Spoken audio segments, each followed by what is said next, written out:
सत्कारयोग पंथ दे महान जथेदार साहबान, बीबी साहबान, प्रधान साहब, SGPC दे निमरता साहब, तुहानू सारिਆਂ ਨੂੰ निमरता सहित फतेह अर्ज करते हैं। वाहिगुरू जी का खालसा, वाहिगुरू जी की फतेह। सिख कौम दे विच बंदी अज दी दिहाड़ी नहीं बने। गुरु नानक साहब नूं भी बाबर ने कैद किया सीगा, पर उन्हां दी रिहाई होई सीगी।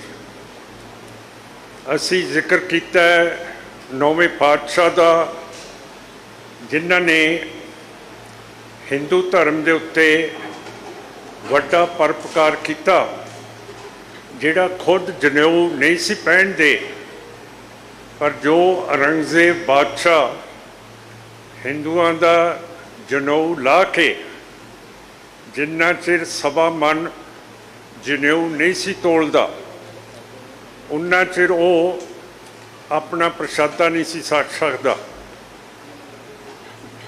इहो जिहियां चीज़ां साडे हाकमां नूं याद हुंदियां, पर छेवें पातशाह की जदों रिहाई हुई ग्वालियर के किले तो, उन्होंने भी जहांगीर बादशाह नूं कहा कि मैं रिहाई नहीं लेनी जिन्ना चिर 52 हिंदू राजे मेरे नाल रिहा नहीं करेगा। जहांगीर बादशाह ने महाराज का हुक्म मन्निया और वो 52 हिंदू राजे महाराज के नाल रिहा किए। पर मैनू समझ नहीं है कि 1947 तो पहला आपां कहते हैं कि सिखां ने सब तो ज़्यादा कुर्बानियां कीतियां, कि असी सिख कुर्बानी करन तो बाद फैसले करते हैं कि साडी मंग की है। कुर्बानियां करन दे नाल अंग्रेज़ इत्थों चलिया गया 1947 दे विच, ते राज किनू मिलिया? साडे हिंदू भरा नूं ते मुसलमान भरा नूं। मुसलमान नूं पाकिस्तान, हिंदू नूं इंडिया। जिहड़ी अज इत्थे बैठक है, ये ताईं बैठक है कि पाकिस्तान दे विच अज सिख मुसलमान दे गुलाम है, ते इंडिया दे विच असी हिंदू दे गुलाम है।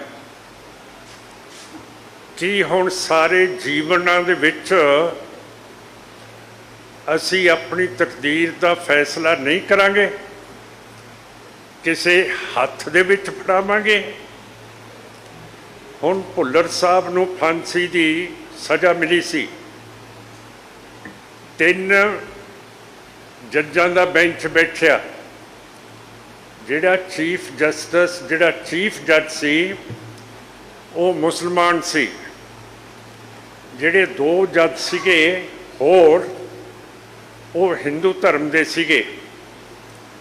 जिहड़ा मुसलमान धर्म दा जज सी शाह, उसने भुल्लर साहब नूं रिहा करता, बिल्कुल रिहा करता। पर जिहड़े 2 दूजे जज सी उन्होंने फांसी की सज़ा देती। चलो जे 2 जजां ने फांसी की सज़ा दी है, ये फैसला सर्वसम्मति के नाल तो नहीं ना होया, फिर कैद कर देंदे। पर फिर उन्हां दे लई भी रस्सी तैयार हो गई। उस वक्त असी मैंबर पार्लीमेंट सीगे, बादल साहब, ढींसा साहब, शायद भुंदड़ साहब भी नाल सीगे, जोरा सिंह मान साहब, तुड़ साहब, असी सारे अडवाणी नूं मिले, जिहड़ा होम मिनिस्टर सीगा, ते उन्होंने कहा कि भुल्लर साहब नूं फांसी नहीं देनी चाहिए। वो बोलिया तो कुछ है नहीं, पर वो इशारा सी उहदा कि मैं तुहाडे नाल सहमत है।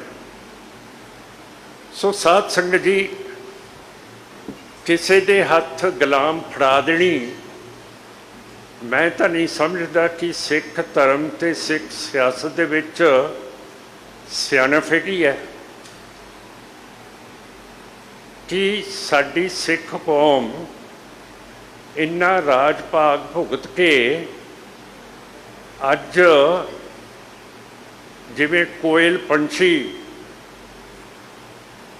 कावां दे आलने दे विच अपने अंडे दे दिंदा है ते कां बच्चे कढ़दे है कि असी कोयल पंछी बन गए कि ताकत साडे विच आउंदी है ते असी अगलिਆਂ ਨੂੰ दे दिंदे हैं। जे सारियां कुर्बानियां कीतियां आज़ादी दे लई अज माफ़ करना हैगे तो आपां सिंह है, पर इत्थे हथ टड्डन दे लिए भी बैठे हैं कि हुकूमत की असी बेनती करिए, मंग करिए कि जिहड़े 30-30 सालों तो सिख तुसी बंदी बना के रखे है वो तुसी छड्डदे नहीं, उन्होंने पेरोल नहीं दिंदे हैगे।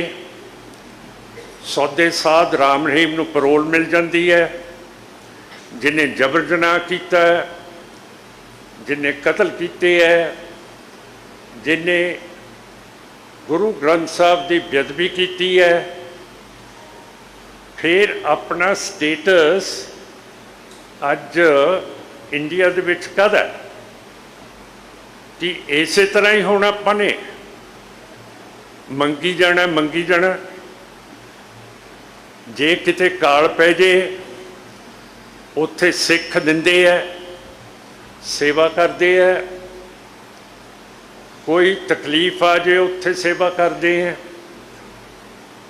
पर सानू 1947 तो बाद मंगते बनाता है और साडी पार्टी ने यतन कीते सीगे बरगाड़ी दे विच 2018 दे विच मोर्चा लाया सी। कैप्टन अमरिंदर सिंह जी सरकार ने अपने 2 नुमाइंदे रंधावा साहब ते बाजवा साहब भेजे सीगे और साडे नाल वायदा कीता सीगा कि वो बंदियां नूं छड्डणगे ते जिहड़े बरगाड़ी दरबार साहब की बेइज्जती करने वाले सीगे उन्हां नूं पकड़िया जाऊगा। थोड़ा जिहा सानू आराम मिलिया उस मोर्चे दे विच, कई पुराने सिख जेलों के विचों छुट्टे, कईयां नूं पैरोल मिलेगी, पर पूरा वायदा सरकार ने नहीं किया है। कहा सी कि असी गिरफ्तार करांगे सैनी सारिਆਂ ਨੂੰ, पर जो साडे कोले गुरु ग्रंथ साहब की हाज़री ते संगत की हाज़री दे विच कैप्टन अमरिंदर सिंह ने नुमाइंदियां ने कीते वो उन्होंने पूरे नहीं कीते हैगे।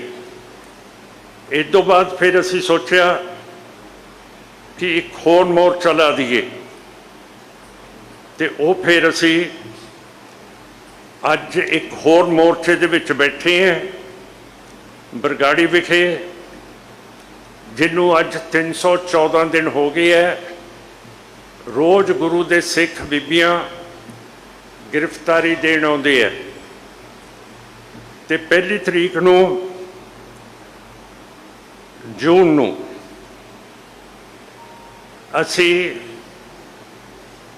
एक वड्डा दिन मना रहे हैं कि इन्ने दिन हो गए है साडे मोर्चे नूं, पर अजे तक बंदी सिख छुट्टे नहीं है। तो मैं तुहानूं सारिਆਂ नूं सद्दा पत्र भेजदा है कि बरगाड़ी गुरुद्वारा साहब दे विच 1 जून नूं जरूर दर्शन दिओ, जिहदे नाल सरकार नूं कोई फर्क पवे। थोड़े दिन होए मैं ਅੱਜ ਆਪਾਂ ਇੰਡੀਆ ਦੇ ਬੰਦੀਆਂ ਦੀ ਗੱਲ ਕਰਦੇ ਹਾਂ। ਮੈਂ ਸੰਗਰਾਮਾਂ ਵਿਖੇ ਗਿਆ ਸੀ, ਉੱਥੇ ਭਾਈ ਹਰਜਿੰਦਰ ਸਿੰਘ ਮਿਲਿਆ, ਜਿਨੇ 34 ਸਾਲ ਬਰਤਾਨੀਆ ਦੀ ਜੇਲ੍ਹ ਦੇ ਵਿੱਚ ਕੱਟੇ ਆ। ਐ ਨਹੀਂ ਕਿ ਸਾਡੇ ਬੰਦੀ ਸਿਰਫ ਇੰਡੀਆ ਦੇ ਵਿੱਚ ਹੈ, ਆਸਟਰੀਆ ਦੇ ਵਿੱਚ ਵੀ ਅੱਜ ਸਿੱਖ ਬੰਦੀ ਹੈਗੇ ਆ। ਸਾਰੇ ਪਾਸੇ ਸਿੱਖ ਬੰਦੀ ਫਸੇ ਪਏ ਹੈ। ਪਰ ਕਿਉਂ ਕਰਕੇ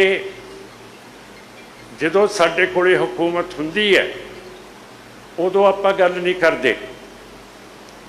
ਸੰਵਿਧਾਨ ਦੀ ਧਾਰਾ 161 ਹੈ, ਜਿਹਦੇ ਤਹਿਤ ਗਵਰਨਰ ਦੀ ਪਾਵਰ ਹੈ ਕਿ ਉਹ ਬੰਦੀਆਂ ਨੂੰ ਛੱਡ ਵੀ ਸਕਦਾ ਹੈ, ਸਜ਼ਾ ਵੀ ਘੱਟ ਕਰ ਸਕਦਾ ਹੈ।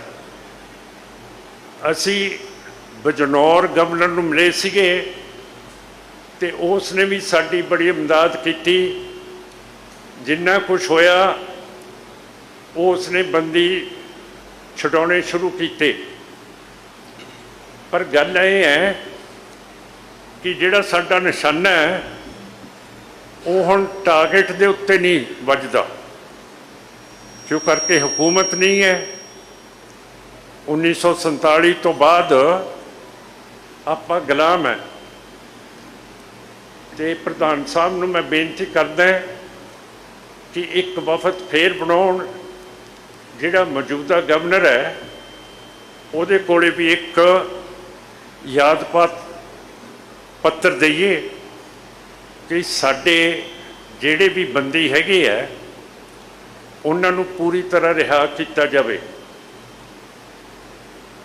ਜੇ ਫਖਰ ਹੈ ਮੋਦੀ ਸਾਹਿਬ ਨੂੰ ਲਾਲ ਕਿਲੇ ਦੇ ਉੱਤੇ ਚੜ੍ਹ ਕੇ 9ਵੇਂ ਪਾਤਸ਼ਾਹ ਦਾ ਜਨਮ ਦਿਨ ਮਨਾਉਣ ਦਾ, ਤਾਂ ਮੇਰਾ ਮਤਲਬ ਹੈ ਕਿ ਉਹਨਾਂ ਨੂੰ ਉਹੀ ਯਾਦ ਹੈ ਕਿ ਤੁਹਾਡਾ ਜਨੇਊ ਬਚਾਤਾ।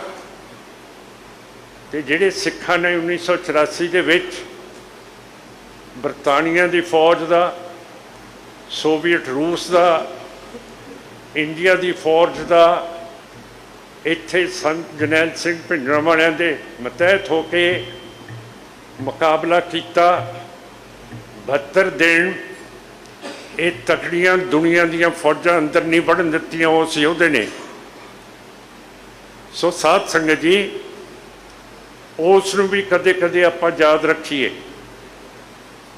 ਉਹਦੀ ਵੀ ਫੋਟੋ ਇਸ ਹਾਲ ਦੇ ਵਿੱਚ ਹੋਵੇ। ਇਹ ਸਾਡੀ ਪਾਰਲੀਮੈਂਟ ਹੈ, ਇੱਥੇ ਜਥੇਬੰਦੀ ਆ ਕੇ ਫੈਸਲੇ ਕਰਦੀ ਹੈ, ਗੁਰਮਤੇ ਕਰਦੀ ਹੈ। ਔਰ 1946 ਦੇ ਵਿੱਚ ਇਸੇ ਦਰਬਾਰ ਦੇ ਵਿੱਚ ਸਰਬਸੰਮਤੀ ਦੇ ਨਾਲ STPC ਨੇ ਮਤਾ ਪਾਸ ਕੀਤਾ ਸੀ ਕਿ ਸਾਨੂੰ ਖਾਲਿਸਤਾਨ ਚਾਹੀਦਾ। ਉਹਦੇ ਵਿੱਚ ਮਾਸਟਰ ਤਾਰਾ ਸਿੰਘ ਵੀ ਸੀ, ਗਿਆਨੀ ਕਰਤਾਰ ਸਿੰਘ ਵੀ ਸੀ, ਨਾਗੋ ਕੇ ਸਾਹਿਬ, ਸਾਰੇ ਵੱਡੇ ਵੱਡੇ ਜਥੇਦਾਰ ਸੀਗੇ। ਇਹ ਮੈਂ ਗਪੌੜਾ ਨਹੀਂ ਮਾਰ ਰਿਹਾ, ਇਹ ਸਾਡੇ ਬਜ਼ੁਰਗਾਂ ਨੇ ਇਸ ਹਾਲ ਦੇ ਵਿੱਚ ਖਾਲਿਸਤਾਨ ਦਾ ਮਤਾ ਪਾਸ ਕੀਤਾ ਹੋਇਆ। ਹੁਣ ਮੈਂ ਜ਼ਿਆਦਾ ਤਾਂ ਨਹੀਂ ਕਹਿਣਾ ਚਾਹੁੰਦਾ, ਮੈਂ ਚਾਹੁੰਦਾ ਕਿ STPC ਫੇਰ ਉਸ ਮਤੇ ਦੀ ਤਾਈਦ ਕਰੇ। ਸਾਡੇ ਹੱਥ ਦੇ ਵਿੱਚ ਕੁਛ ਹੋਣਾ ਚਾਹੀਦਾ। ਜੇ ਅਸੀਂ ਅਗਲੀ ਹਕੂਮਤ ਦੇ ਕੋਲੋਂ ਕੋਈ ਚੀਜ਼ ਮੰਗਣੀ ਹੈ, ਜਿਹੜਾ ਸਿੱਖ ਜੰਗਨਾਮਾ ਹੈ, ਅਸੀਂ ਸਿੱਧਾ ਦੁਸ਼ਮਣ ਦੇ ਉੱਤੇ ਹਮਲਾ ਨਹੀਂ ਕਰਦੇ। ਅਸੀਂ ਆਪਣਾ ਵਕਤ ਦੇਖ ਕੇ ਜਿੱਧਰ ਸਾਨੂੰ ਦਿਖੇ ਕਿ ਦੁਸ਼ਮਣ ਕਮਜ਼ੋਰ ਹੈ ਉੱਥੇ ਹਮਲਾ ਕਰ ਦਿੰਦੇ ਆ। ਹੁਣ ਮੈਂ ਫਤਿਹ ਤੋਂ ਪਹਿਲਾਂ ਇੱਕ ਨਾਅਰਾ ਮਾਰੂੰਗਾ ਕਿ ਜਿਹੜਾ 1946 ਦਾ ਖਾਲਿਸਤਾਨ ਦਾ ਮਤਾ ਹੈਗਾ STPC ਦਾ, ਉਸ ਨੂੰ ਫੇਰ ਆਪਾਂ ਹਰਾ ਕਰੀਏ और अपना प्रोग्राम बनाइए। हुण क्यों करके सिख कौम सीधा हमला नहीं करती। मैं जकारा बुलाऊंगा, तुसी हथ नहीं खड़े करने, हाँ दे जवाब दे विच मैं इस तरह सारे देखी जाऊंगा। तुसी सज्जी अख दे नाल मैनू अख मार दिओ।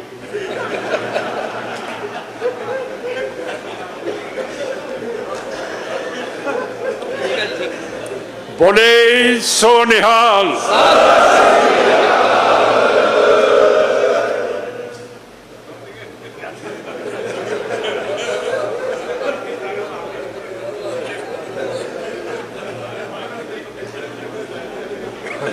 चलो प्रधान साहब मता पास हो गया खालिस्तान का। वाहिगुरू जी का खालसा, वाहिगुरू जी की फतेह।